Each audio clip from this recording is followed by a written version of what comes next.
All right, fam. Let's head over to 409, just like that spray. I don't know. Did I just date myself? Do they still make 409 spray for the counter? All right. Just making sure. just, just making sure. I just want to make sure. I'd be throwing little rascals out there, and you're a millennial, but don't get none of those things. He's like over here. Come on, man. Stop. All right. So we're talking about the Office of Financial Regulations, right? So, with the Office of Financial Regulations, what I want you guys to really understand here is that these two are identical. No joke. All right. Everything that was true about the OIR is true about the OFR. So, that being the case, general powers and duties, let's make this quick. Let's jump down to the second paragraph right there in 2641. And then let's just highlight in that first sentence, office's purpose is to. Next line down, last part of that sentence, maintain public confidence in the financial institutions. That's it. That's it. So if I tell you that these two organizations are exactly the same, then you know that they're trying to fight unauthorized entities, right? The only thing that they did to kind of, I guess break up authority here is you see this with the cease and desist orders right underneath. If you highlight that, I want you to write on the margin, quasi-judicial. They're giving you an order. They don't have to go to the court to issue a cease and desist. That's what that is. Those are, anytime you come across something that says, hey, that sounds like the courts, that's quasi-judicial. It means they kinda have judicial powers, right? They can literally stop you from doing anything in the financial industry or anything in the banking, in the insurance industry. So that's what cease and desist means. But let's see. What do we need? Anything else? Yeah, they're just in the bullet points. If you just glance at these bullet points here, look, unsafe, unsound practices. Okay, well, what that would be marketplace conduct examinations. That's what those would show up. So between these two pages right here, just understand cease and desist would be quasi-judicial. And a little bit later on, we'll go through a couple of press releases that'll talk about people who violate a consent order, but it's really not a big part of the test. Just know that that's part of the quasi-judicial. On the next page, let's see.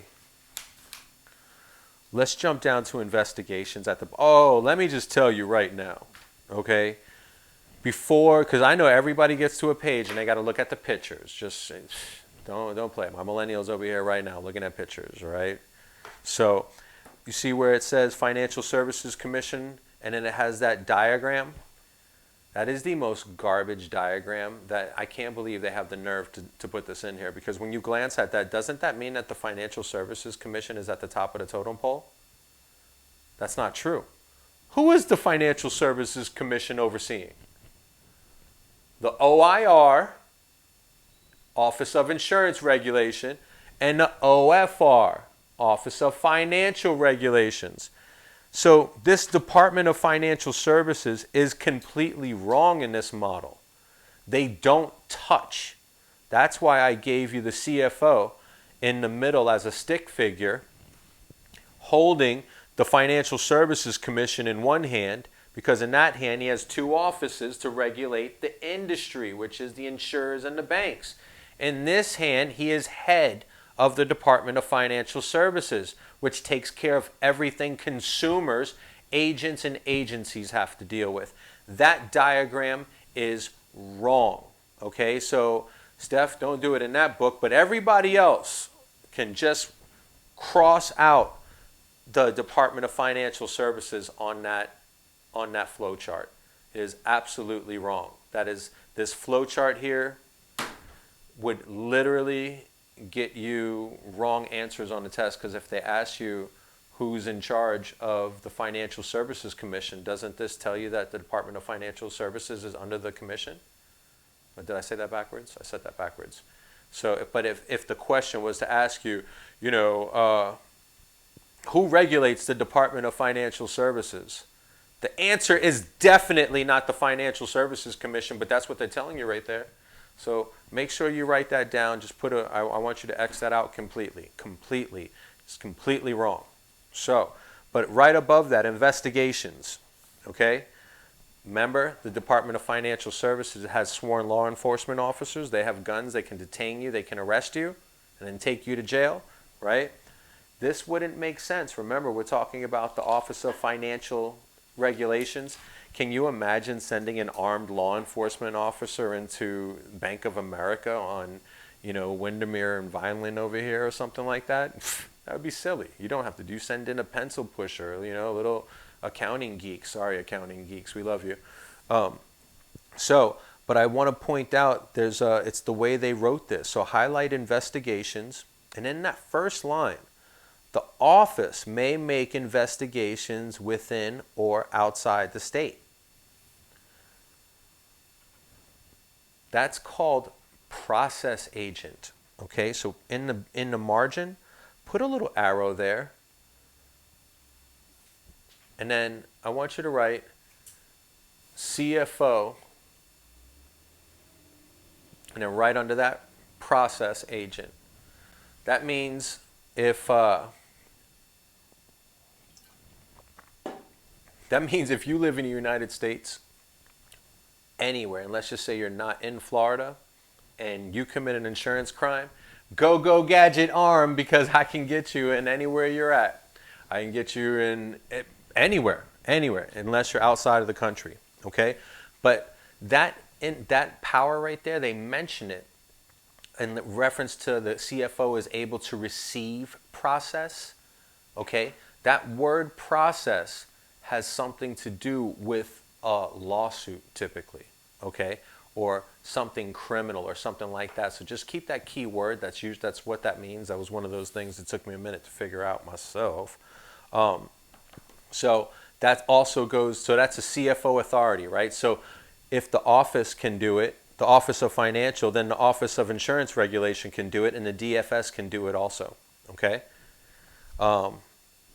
So let's see. Let's say dead center. You see where it says in an investigation?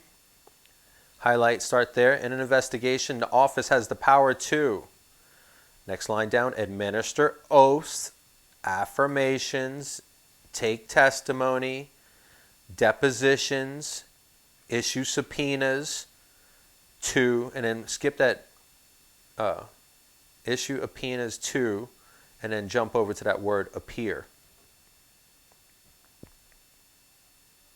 Actually, you can take that whole thing, appear before the office. I'll go ahead and add that to mine. All right. Next paragraph down, this tells you a little bit about where their regulatory power ends. Non-compliance with a subpoena. Now I want you to highlight that whole sentence. Non-compliance with a subpoena, the office may petition the circuit court for an order requiring the subpoenaed person to appear and testify and to produce, and then just take the word records. And then right after records, failure to comply, right under that is contempt of court.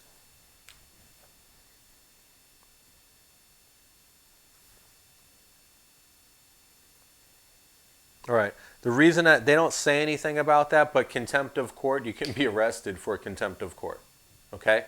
So remember what I told you? Does the CFO have the power to, put somebody in jail? Nope. Can't arrest you, but that if we catch you doing, for a crime, and then we still have to take you to the circuit court, and the circuit court puts you through the system. If the Department of Financial Services or anybody attached to the CFO comes knocking at the door, chances are they have enough evidence to get you. All right. If they turned it over to local law enforcement, you need to plea out with them. They got you. I'm just saying. But that's all we really need over here. And I just want to make sure you understand that cease and desist was nothing more than quasi-judicial powers, okay? Which means that they can do everything. You saw that's what it is. The reason we don't take documents and all those other words in there is because we, as agents, are only going to discuss records, right?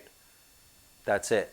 Only records. It's the only word that is going to be tested that's relevant to us. So just remember those intermeshed. The only reason they didn't put it, they could have made this whole headline. They could have said the Office of Insurance Regulation and the Office of Financial Regulation and just meshed this whole entire two sections right there. So we're actually done with that. If you jump over to page 411, insurance transaction, and all these little definitions right here, let's just touch this real quick before we jump over to licensing. All right. They made this really complicated, Steph, you see, with the insurance transaction. Look, everything is an insurance transaction. If you call the client, right, or a prospect, it doesn't, that's how they should have wrote it. There's nothing to highlight there, all right? Guys, there's nothing to really highlight there. What I'm going to explain to you, you have an unlicensed person, and I say, hey, Steph, call David up, who's one of my clients, and show him the accident plan with United. That's a violation. If I even had her initiate the conversation and send him something, it's a violation. The only time we're going to get into this that an agent can do anything, an employee can do anything associated with the business of insurance, we call it incidental. So imagine you work in the office and David walks in to make a payment, but I'm not there. You can accept that payment. That's incidental. She didn't call David to come into the office. Okay? So here with this insurance transaction, everything, if you're not licensed, don't do anything associated with the business of insurance. Because solicitation is sell, so that's marketing. There's no gray spots there. You market insurance and you deliver a value proposition, you're breaking the law, it's a third-degree felony. Negotiations of the sale, that's helping with it, right? That effectuation of a contract, that means that you helped close the contract. That's everything, all right, guys? There's not going to be an answer unless they use the word incidental. Incidental. They have to use it in the question in order for that agent to be allowed. Don't forget that. And the definition of incidental, less than 10% of that person's job. 10%. What's nice about that 10%? All the penalties are freaking 10%, except for one of your Medicare penalties, which is 1%. Like 10% is always the penalty, all right? So certificate of authority, we talked about that. We're in the law section. We just talked about insurers. So right there, if you just highlight certificate of authority, and then right in that sentence, same sentence a little further, insurer, and then right under the word insurer, authorized by, and then next line down, the office. And then last line in that, violation of this section commits a felony of the third degree. So what are they saying? If the insurer does not have a certificate of authority, those people who claim to be in charge of that insurer are all third-degree felons. Okay? Next one down. Let's see. I really don't like this one, Steph. I'm gonna just identify it. If I was going to have you highlight something, look, they shouldn't have cross-mojoed this, because certificate of authority is how they talk about insurers. Authorization is how they talk about agents. Okay? So if they interchange those words on you, fine, accept it, but damn sure make sure that they're talking about the right entity. Certificates never are used with individuals. Okay? The only time the word certificate would come into play for a person is if they had a group policy, then the employees get a certificate. But you see how it's not an individual policy? Certificate is business. Yes. And then branches to everyone in that business. Business and groups. Yep. So that's a great way of doing it. I'm going to actually adopt that. Definitely business and groups. Now, the one I do want you to highlight for sure, highlight unlicensed entities. Okay. Keyword for that, if you want, put a little arrow there, unlicensed, and then put unauthorized.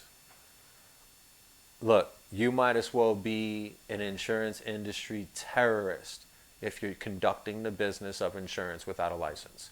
They're going to throw the book at you. God forbid you talk to a senior without a license. All right, so you highlighted that unlicensed entities. In the end of the second sentence, see the last words right there, not authorized to transact insurance in Florida.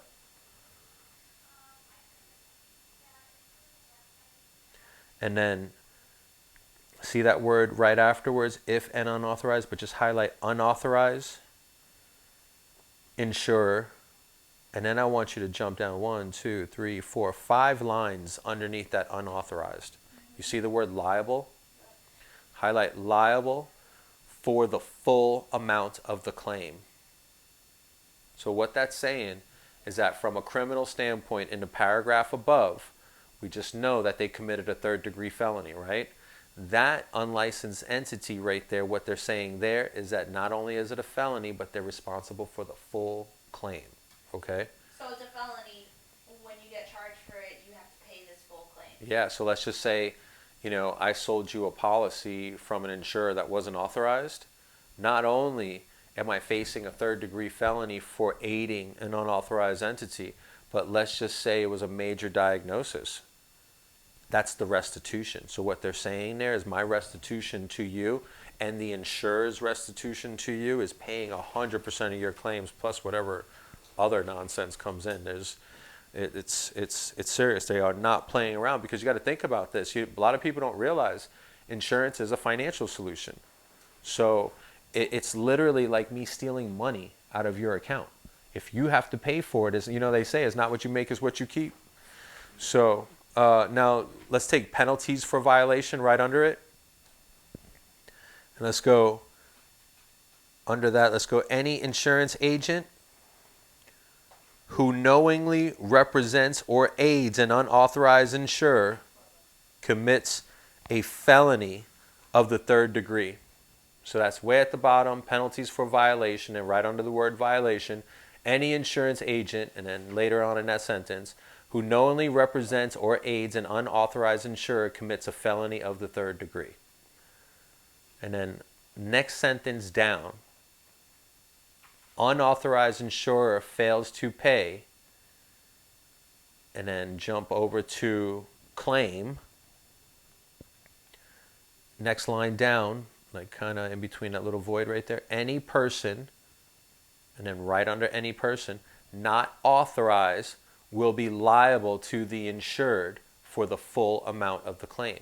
So they're just reflecting what we said up top. So it's third degree felony. They just literally combined, you know, the violation for being an unauthorized entity and the penalties for doing it. So this whole page is just redundant, okay? That's it. All right, so in the next video, we're going to talk about licensing. And this is where we're going to bullet some stuff, but when we come back to this section, and this is where we're going directly into myfloridacfo.com, because here is, let's see, here we go, divisions and offices. We're going to go down to insurance agent agency services, and then look at this, licensing. So this is where we're going to spend our time in the next section. And really, most of this book, like remember I said, we're just giving you the dots. I'm going to connect them a little bit later. This is going to be easy. Catch you on the next reel.